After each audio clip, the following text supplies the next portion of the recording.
ask greed and dishonesty. If the money is tainted, why ask in the first place? Faith without integrity is fraud. When I read this, I think I'd like to link it to what the president did say yesterday, that even, you know, ni pepo, because what wanarudisha sadaka, yeah, he did mention that. He said, you know, to go to church, just slamming everybody that has been opposing most of the things that has been happening, that he has actually been involved in. But my question will be, and I'm going to ask this again, in terms of if 54 million Kenyans or 40 million Kenyans come out and say we do not want this, and yet you have you know, a few on the political class at the top claiming that this one actually is good for you. Who knows what is good for who? You know, our constitution provides for a robust public participation. That is our electoral process, where we actually cede or outsource our mandate to the MCS, the members of parliament, up to including when we feel that they're not doing a good job for us, recall them. And these are things, provisions within the constitution that actually make it easier for us. But let me just respond to that one quickly as I cover your question as well. When we are talking about the church returning some of the gifts just because we've they feel that they've disagreed with the president, I think that all of these churches, many of them have been built by money from politicians. Okay. I want to see demolitions. I want to see these churches being demolished and tiles being removed because of the money that was used to actually build those churches, especially money that came from the politicians. That is when I will know that these guys are serious. But hii mambo ya token, basically PR, definitely should not happen. Remember that I'm also clearly, I do understand the liturgical duties and issues here. But just to respond to your question, and also build on what I meant by the constitutional provision that actually extend a secondary public participation exercise on nearly anything and everything. That should not really be the case. I don't expect. So what should be subject to public I do not expect Fred's mother to actually have a say on the investments that I want to actually be able to make. I want to actually see what are the policies that the government has put in place, what are the provisions, what are the models, what are the processes. Once that is actually met, I am looking at my investment from a return on investment point of view, purely profit, because it's that profit that will enable me to actually build my business and employ more people that actually Fred wants to be employed. So that aspect, that portion of public participation, to me is curtailing and will curtail. And that is why, as Kenyans, we become litigants. Anything and everything, you go to court, which is why the IBC is stalled, because we are saying there's no public participation. But why should we actually be worried about that? Yet we went through a robust process of electing our members of parliament, electing our MCAs, electing our governors, senators, and all of those guys to actually do this job on our behalf. And at the point whereby we feel that they're not representing us, they're not doing a good job, we have the constitutional provisions to recall them, and we can. Now, if you look at the issue of DP, they can also to what extent did public participation really matter? Let me just ask you, to what extent did public participation really matter when we actually wanted to impeach the deputy president? It really didn't matter much what actually the public said. What mattered at the time is Junet had nothing to oppose. And the moment Junet's crew had nothing to actually oppose and support, and there were numbers in parliament, if anybody actually has a problem with that, then let's look at what we actually need to do, because to actually recall these members of parliament. So my view on all of these issues is that when we now see that people like Fred are strongly supporting investment, let us actually support the government. And one thing that I agree with Fred is, yes, communication. But it's very difficult, actually even sitting on this table, to effectively communicate with somebody actually who has already made up his mind. Because somebody like Fred, who we actually should be at the same level in appreciating some of these things. He speaks English, I speak English. But even at this table, we're still not able to agree because because he already has an opinion on she, sharp, and all of that. So that's going to be part of the problem. But that's the thing, and too, that is why we actually have democracy. You have a government that has already decided for you, and even if you give a government that we elected. A government that we elected. So not that I have a government. You know, and I want to ask this because talking about the church, because also yesterday NCCK came out, you know, to call out the government for what it terms as, you know, lies, stop peddling lies, fulfill on the promises and all that. And you see, most of the people that are opposing the government, let's go to the clergy, most of, you know, ever since the Catholic bishops started, and what you posted on your platform. You see, the Catholic bishops do run 69 hospitals, 117 health centers, 14 medical colleges, and 251 dispensaries.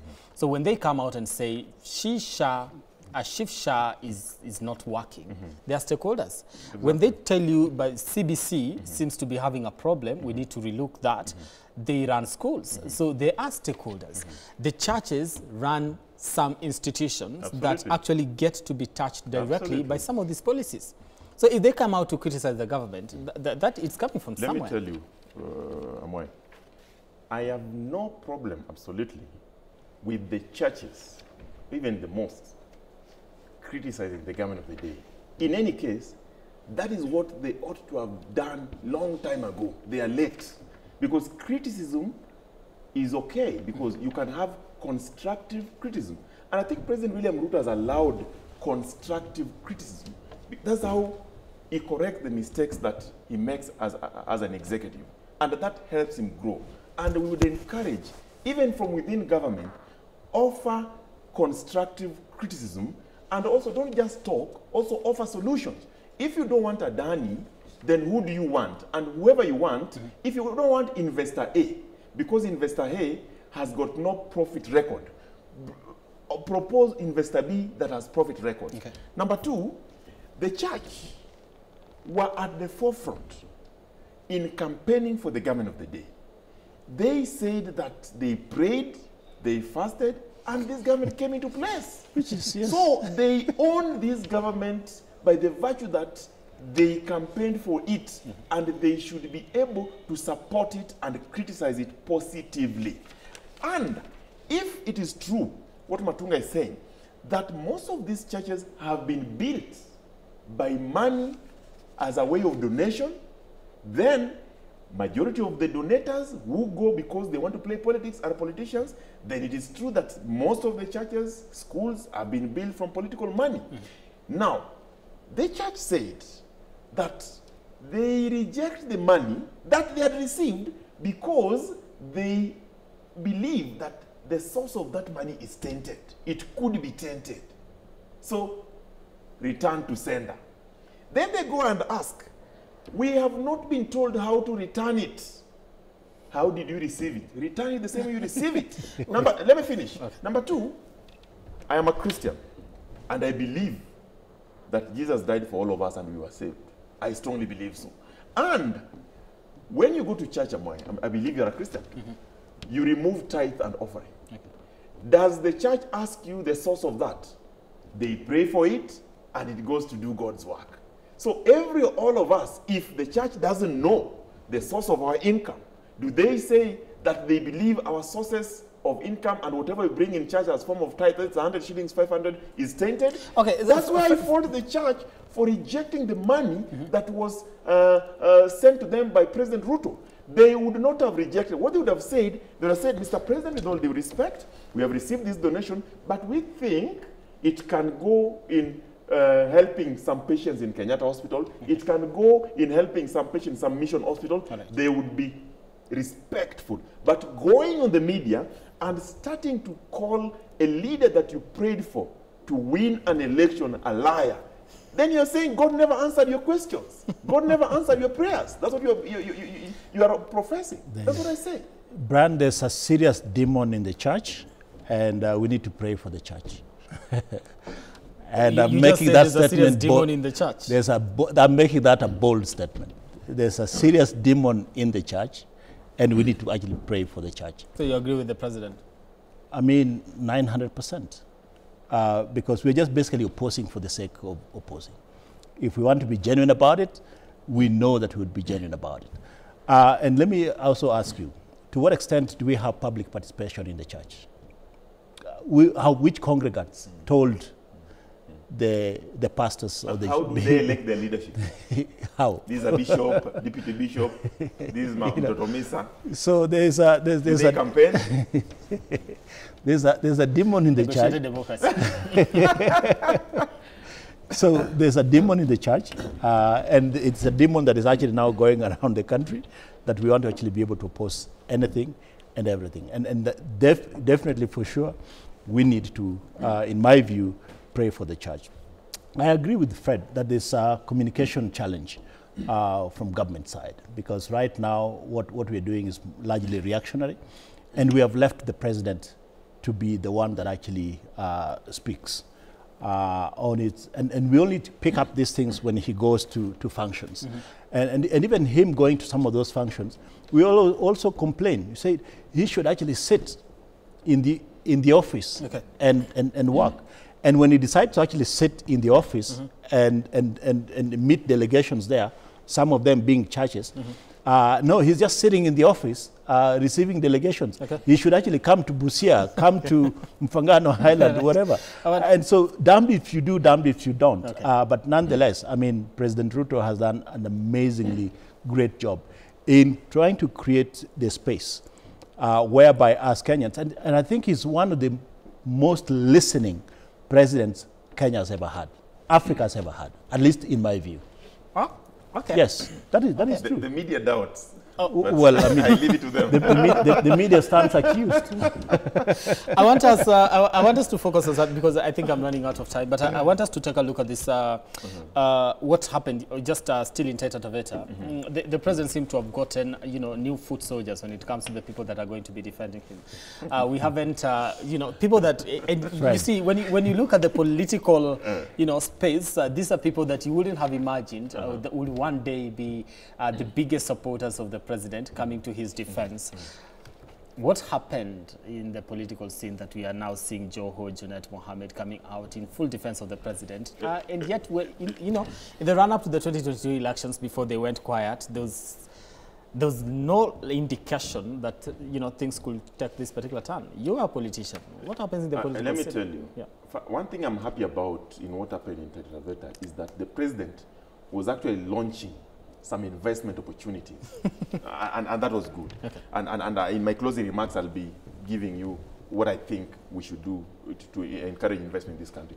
Now, but back to your question, the people who are now supporting the president, and you have mentioned my good friend, Honorable Junet Mohammed, Majority Leader in the National Assembly, Joho Oparanya.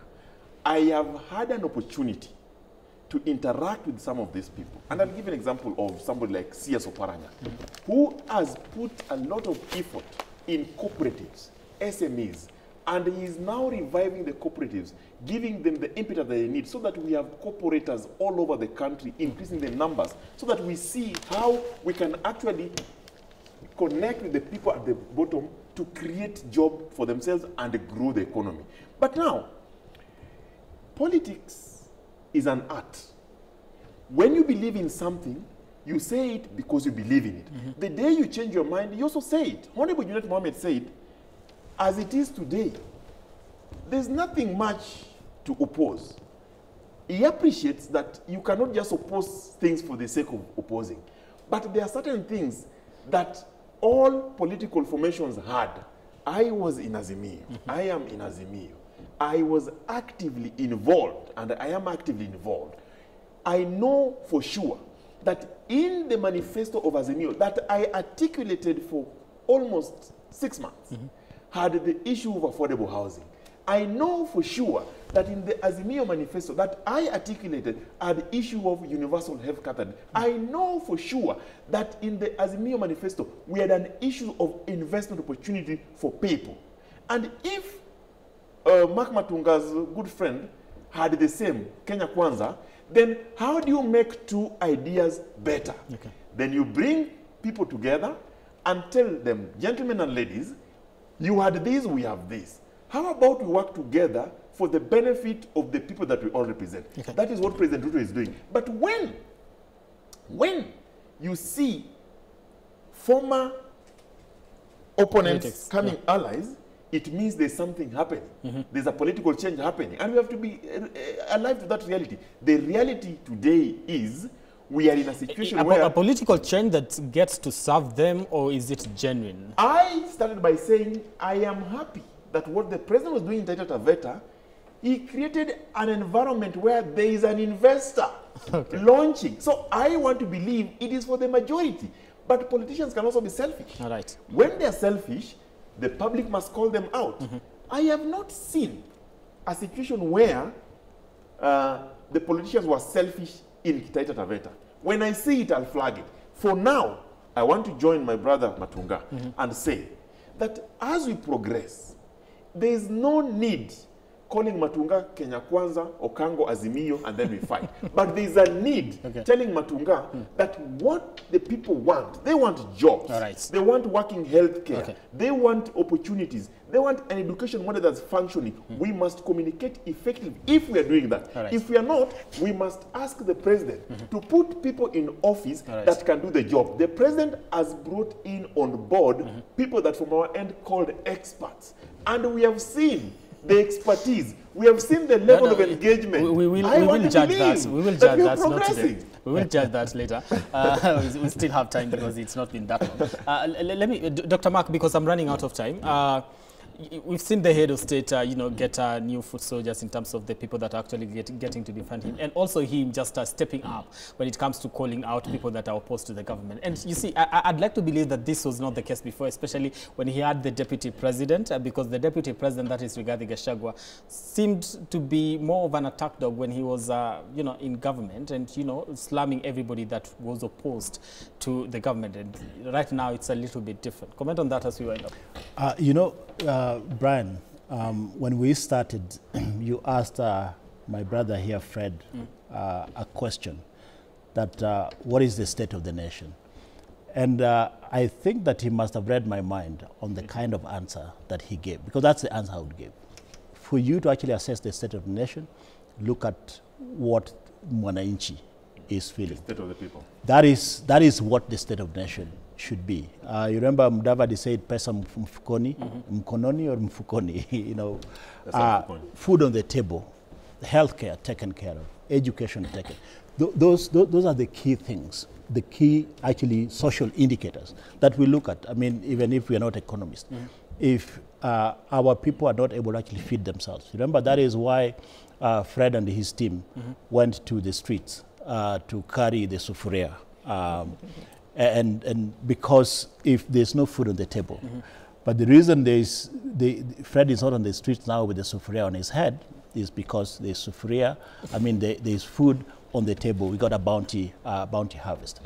Okay. Our democracy has matured, and I strongly support Fred on that. Our democracy has matured. We oppose when it makes sense to actually oppose and give views.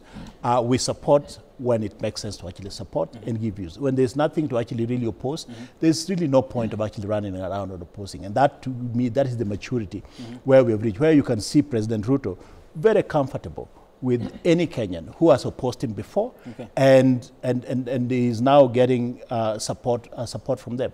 And these are intelligent people. Fred is not a daft person. He supports when it makes sense and opposes when it makes sense. But I think that some of the things that he was raising here that appeared to be opposing government, those were basically, is a tegeleza. That is because his interest is not taken care of. But Fred's interests are not the only important. Kenyans' interests are also important. No, but he's a Kenyan to that extent. Oh, please, come. In my closing remarks, yes. I want to take 1 minute just to speak to the people who create jobs, the shareholders and investors. There could be so many takeovers coming. And I want to ask the Kenyan shareholders in industries that are facing takeover, please, in those investors, look at investor with profit-oriented financial statements.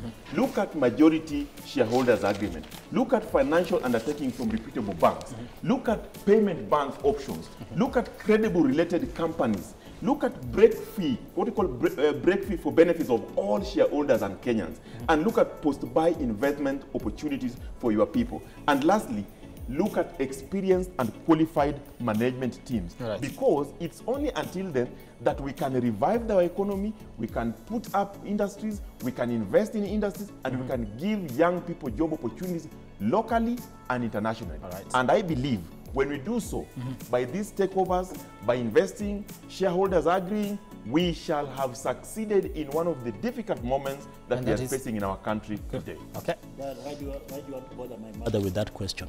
Honestly, I rest my case.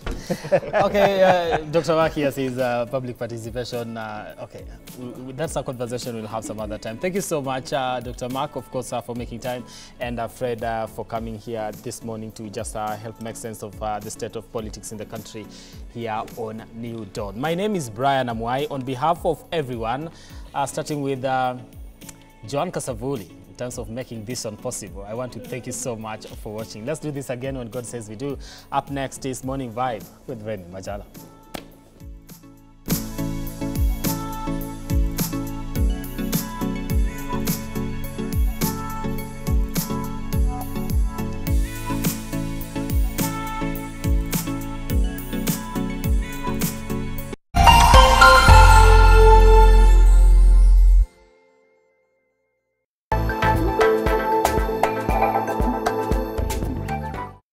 Yeah, Mr. DJ. Lucky. Anguka now. When it comes to playing the best music videos,